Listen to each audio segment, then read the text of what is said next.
is called the digital economy and the innovation opportunity, paving the way forward for emerging economies. Excuse me, would you please sit down? Yes. And I once had to introduce a speaker and say he had no need to be introduced, and he was most offended that I didn't give a lengthy account of all his attributes, glories, and so on. But I think we will offend Professor Chen by not telling you about his glorious past.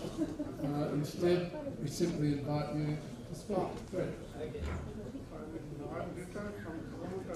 Alan, for this non-introduction, which will allow me to go straight to the topic that I was asked to talk about, which is the digital economy.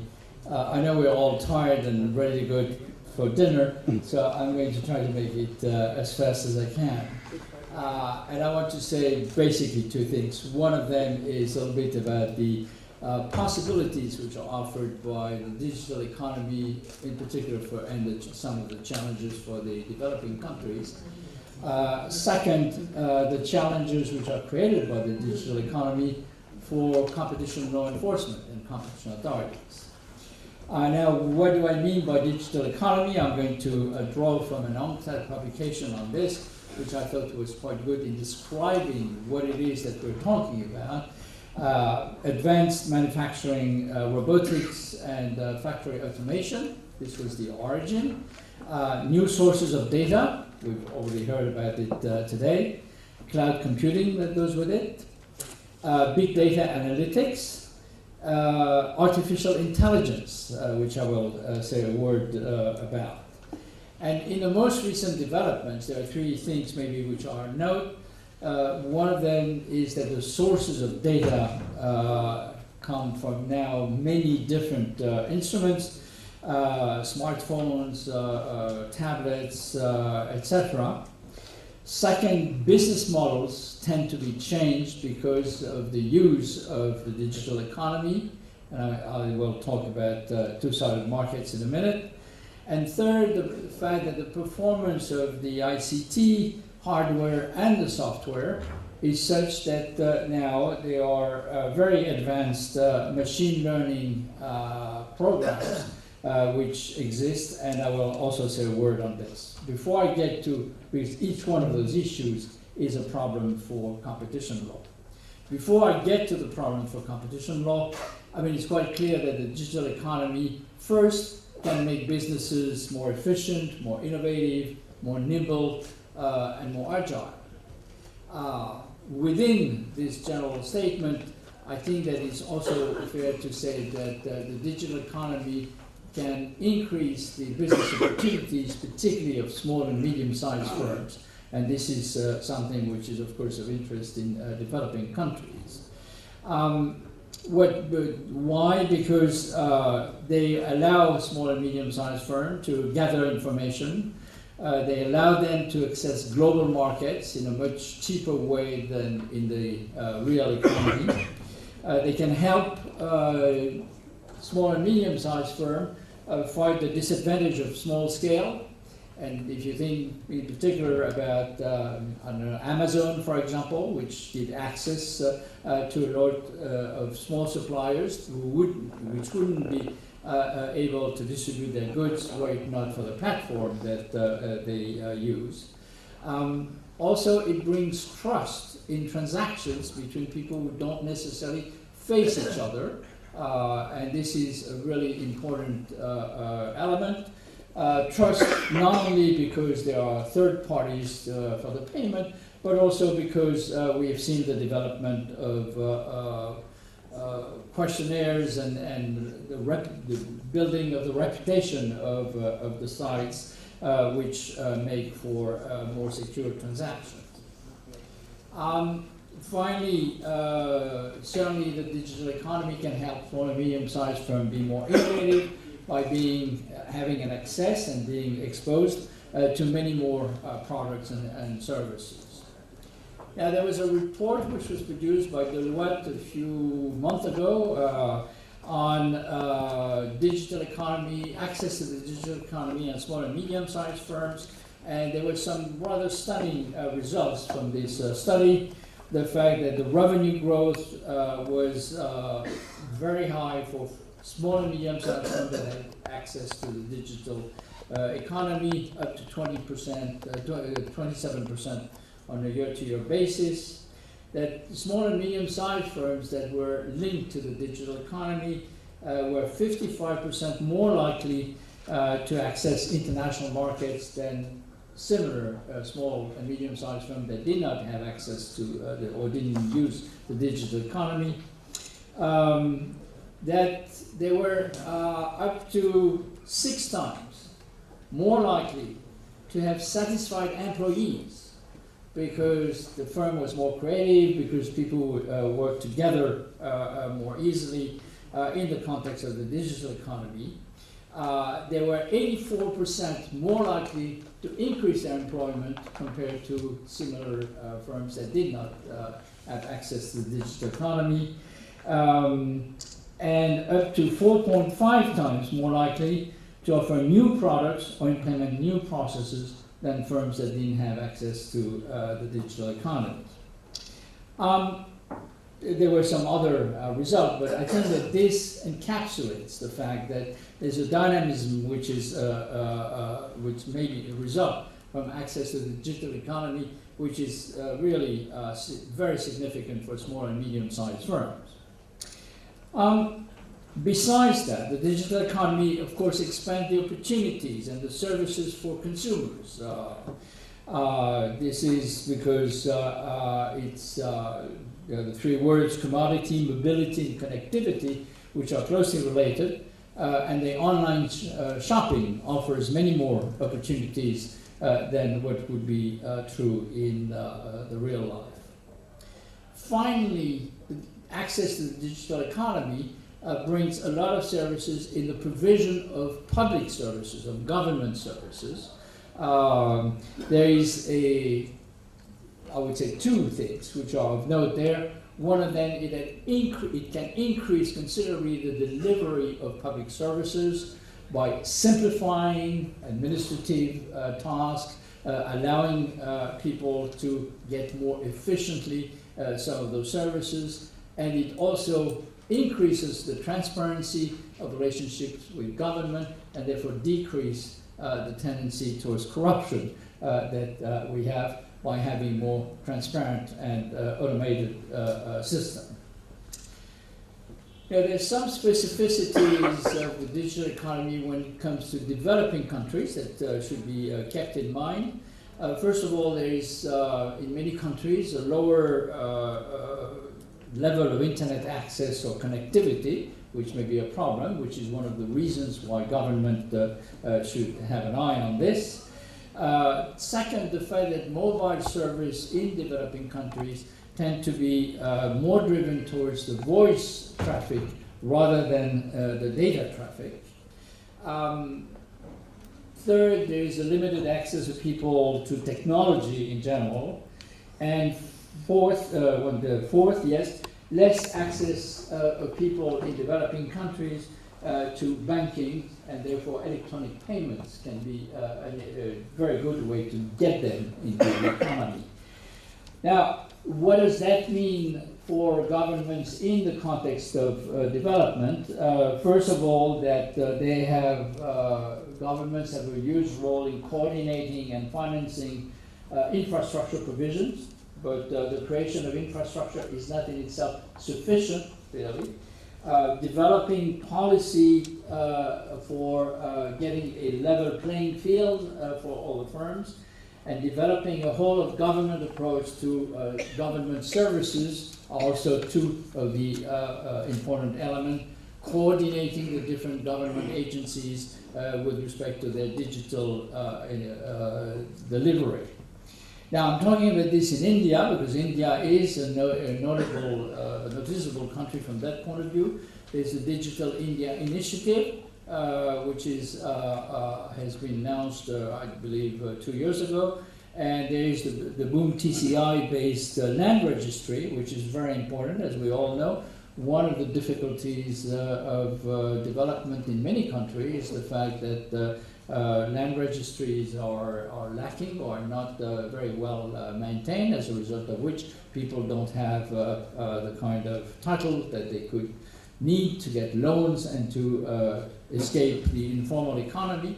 So using the digital economy and putting in use database the results of transactions as well as the records of administration can simplify and also make it a more secure system of registering the land.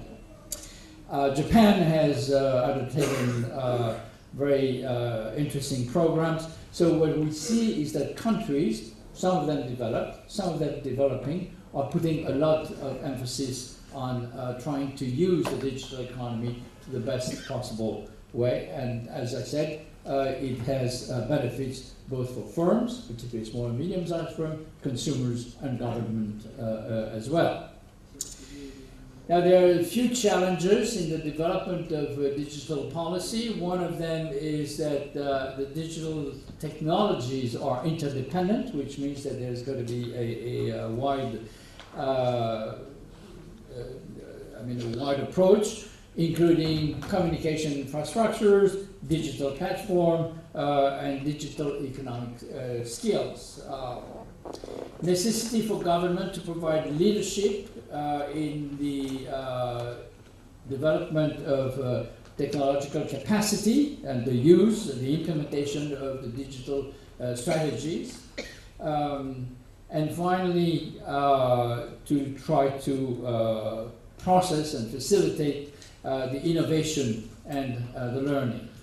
So there are different levels of engagement of governments, and as I said, the three levels tend to be interdependent, which means that any plan or any program to try to develop the digitalization of the country should include those three levels.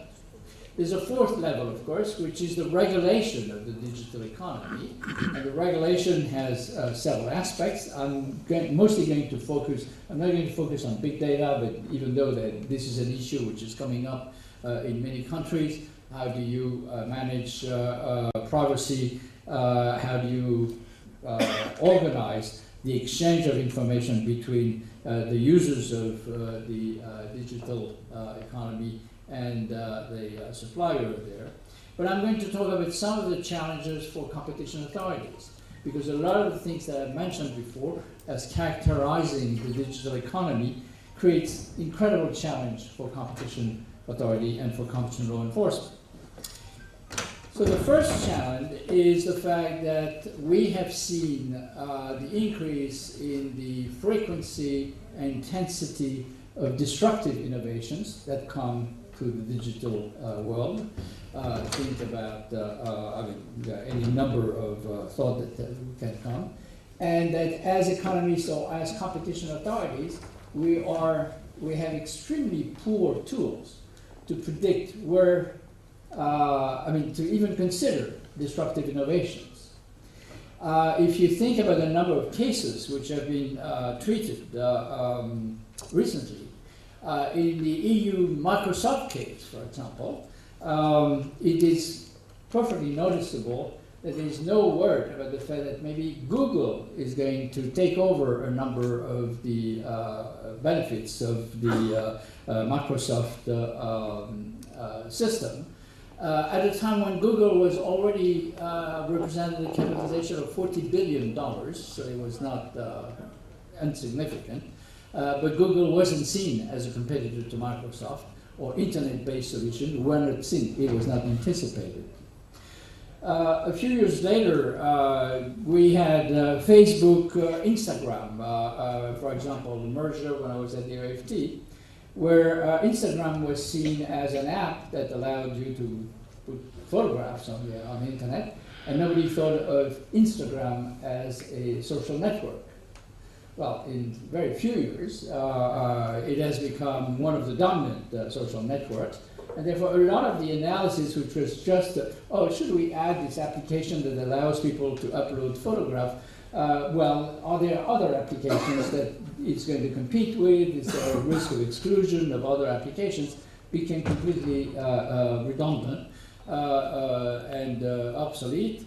A little bit like in the Microsoft case. I don't know if anybody remember who the plaintiffs were, but the plaintiffs were certainly not the ones who have changed the landscape since then. Now, it's interesting because if we go back in the history of competition law at the EU level, I would say that the EU Commission always had a difficulty with disruptive innovation. The very first one that it came across was the ATT-NCR merger in 1999. So this was very early on in the merger control history. And it was a cash register company which was buying a telecom or merging with a telecom company, and together they were going to invent the computer, in fact. They were going to integrate the two technology and have payment machines that would be intelligent, that would be, which by now is completely common, but at the time was revolutionary. And when the Commission looked at this, they said, oh yeah, if they succeed, they're going to displace all the existing cash registers, so they're going to have a dominant position, so I should prohibit the merger. And somehow, so this was a case where you have a disruptive technology which was going to displace the product, and the only reaction of the competition authority of the EU was to say, well, it's going to create a dominant position, so that's a no-no. Now, it was a bit, it realized that there was a bit of a difficulty, so it wrote a decision which I suggest that you read because it's really interesting and funny. It says, oh, but they are going to fail. Okay, so they will never be able to integrate the two technologies, so there will not be a dominant position, so it's all right to accept the... but what it revealed was the difficulty of how do you deal with this. Not only you don't know when it's going to happen, but you have a difficulty dealing with it. More recently, in the Synergy merger, for example, there was a big difference of appreciation between the FTC and the courts on whether, in fact, the disruptive technology, which was a new way to sterilize medical products, was going to come on the market. So, just to make the point short, historically, we've always had a difficulty of understanding innovation. It was hard enough when they were sustaining innovation, normal innovation, but when they come to disruptive innovation, we don't know what to do with them, we don't know how to anticipate them, and therefore we don't know how to put them into the competition analysis. Now, on top of this, of course, disruptive innovations means that market share are fairly unstable because all of a sudden you've got someone coming from a completely different sector. So we have a difficulty of assessing entry because if you think about, Booking.com, for example, Booking.com, or if you think about Uber, Uber did not enter the taxi business. Uber was outside of the taxi business and basically competed with the taxi business. Now, we used to think of all the competitors being on the same market. Now we have competitors who are not on the same market. So the definition of what's a market becomes complicated, and the definition of what's entry becomes very complicated. So we do have those real serious issues, and some of the decisions that are taken, as I said, by taking the OFT, Facebook, Instagram example, or the Microsoft, or I would say the Google decisions are probably mistaken because we don't control this. The second dimension I want to talk about is the extension of multi-sided markets, two-sided markets and others. There we have very serious problem when we use our traditional instruments of competition law. For example, how do you apply the snip test to the small significant increase and non-transitory increase in price to try to assess what is the definition of the market. How do you apply this when there are several phases to a market? Is it a simultaneous increase of all the prices? Is it one which is a combination of the two prices, or do you apply it on one face? A lot of decisions start with a wonderful paragraph that says, we recognize that this activity is a two-sided market. And then the next paragraph says, okay, let's look at the first side, then there's competition analysis, and then look at the second side.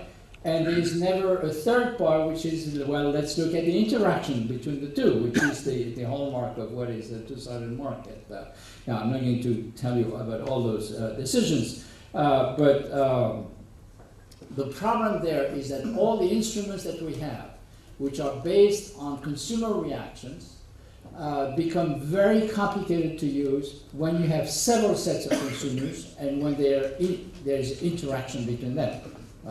An increase in price on one phase may decrease the demand on this phase, which may decrease the demand on the other phase, but which may make more valuable because it will increase the price on the other phase, the first. So we have a lot of interaction going on, and very little in terms of data allowing us to do this, because we have data on demand on each side, possibly, but we do not have much on the interaction between the two sides. And if we don't have anything on the interaction, it means that the Lerner index, the SNP test, the critical loss formula, the upward pricing pressures will all be wrong. They will not give us a good definition of either what the market is or what the market power of the firms are. We have taken the initiative at the OECD for all the traditional instruments that we use to put out to call in about 10 economists and ask them, okay, how do we deal with this issue? How can we retool ourselves? So it's not a question of abandoning the tool, but what do we have to do to make the tool relevant and useful in those cases? And we just published a little booklet, which you will find on the OECD site, to try to speed up the process and to avoid another 15 years of decisions that don't make sense, or competition authorities which do not know how to deal with this. Next, we have the sharing economy, which is new thing. Okay, seems to be very good for efficiency. All those things that we don't use, all of a sudden find a use, are exchanged. There we have a major legal problem. We don't know what a firm is anymore. It used to be that a firm was a pyramidal organization. There was, state shareholders were at the top, and then there were senior staff, and then the rest of the staff, and it was producing something. Now, in a sharing economy, it doesn't work this way at all. We had a really interesting two sets of cases which happened to be decided the same week. One of them was in Spain, no, not the same week, the same month, sorry. One of them was in Spain, had to do with BlaBlaCar. Now, for those of you who don't know what BlaBlaCar is, it's a ride-sharing, whatever it is. It's a ride-sharing platform. You want to go from Paris to Lyon. You don't have a car. You go to a platform, say you want to go on such and such a day from Paris to Lyon, and if somebody has a car, they will offer you a ride, and the two of you will negotiate, not the platform, the two of you will negotiate the price. The platform will only say something very general, but nothing, there is no tariff which is set centrally. Okay.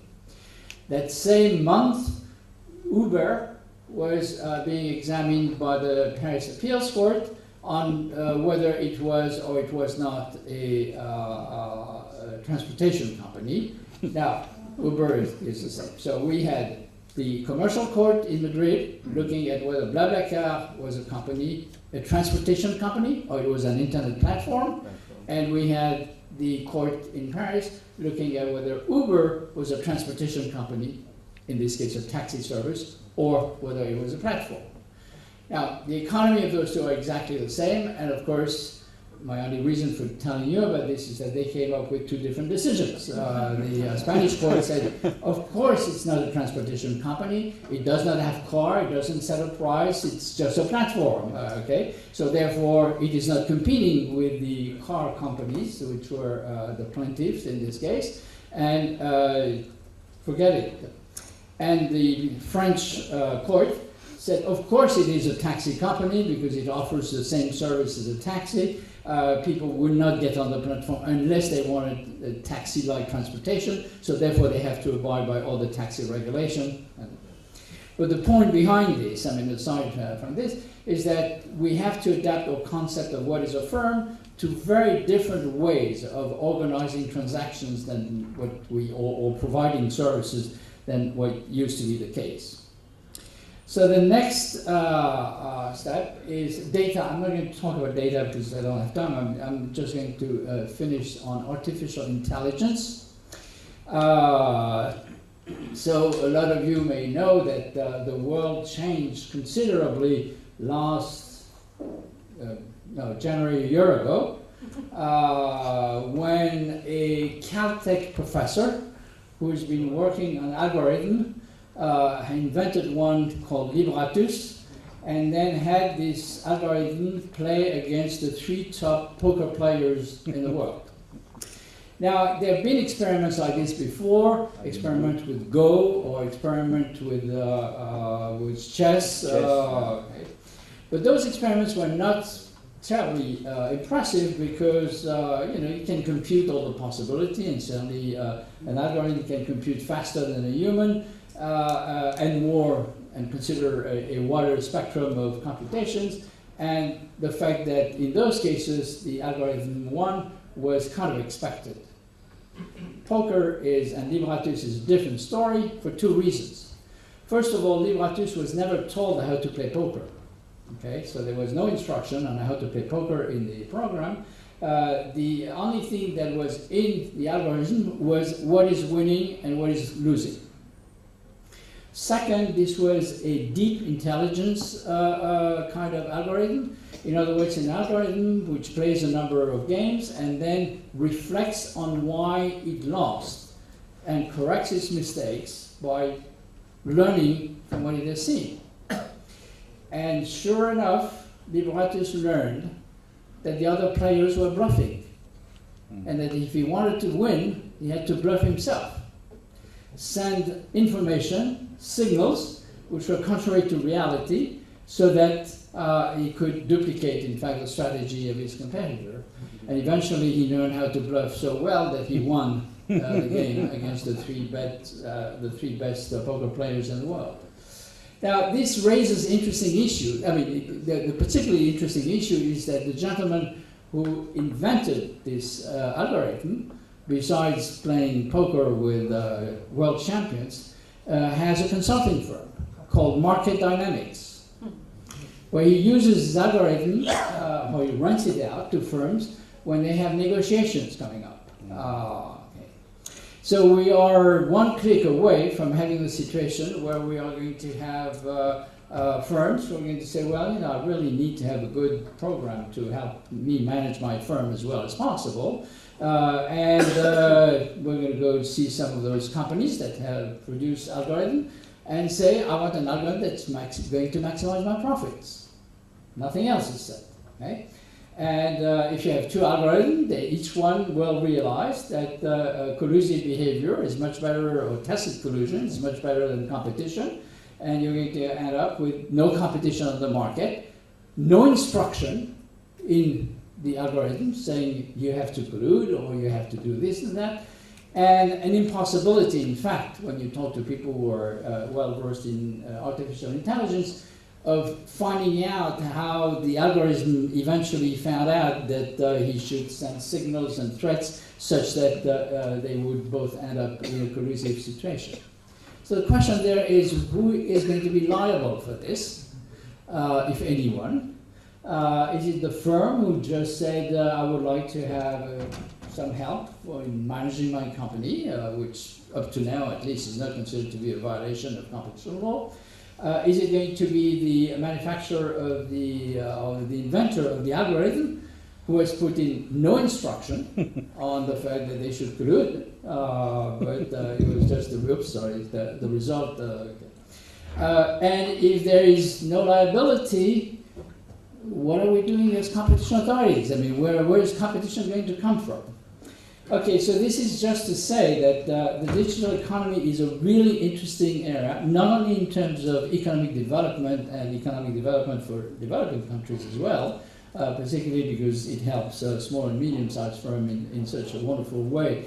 But it does create, it forces competition authorities to retool themselves, to think again, and it changes the basis of liabilities, legal liabilities, in a very deep sense.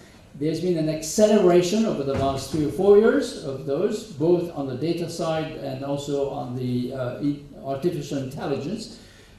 We don't have a case yet because the cases that we have are from the previous generation of algorithm. There's the poster case in California, for example. This was an algorithm where there was an instruction that the algorithm should meet the price of a competitor whenever he saw that the competitor was changing the price. So there's clearly someone that you can pin the blame on, who was deliberately trying to restrict price competition between the two competitors.